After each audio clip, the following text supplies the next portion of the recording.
پر anchor تھی جب وہاں سے اس واقعے کی اطلاع آئی۔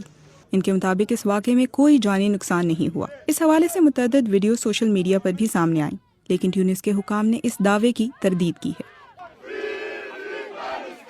ٹیونس کے نیشنل گارڈ کے ترجمان نے خبر رساں ادارے AFP کو بتایا کہ کوئی ڈرون ڈیٹیکٹ نہیں ہوئے اور تحقیقات جاری ہیں۔ انہوں نے کہا کہ ابتدائی تحقیقات کے مطابق کشتی پر موجود لائف جیکٹس میں آگ بھڑک اٹھی تھی۔ بعد میں فیس بک پر جاری ایک بیان میں نیشنل گارڈ نے کہا کہ ڈرون سے متعلق رپورٹس مکمل طور پر بے بنیاد ہیں اور آگ ممکنہ طور پر سگریٹ کی وجہ سے لگی۔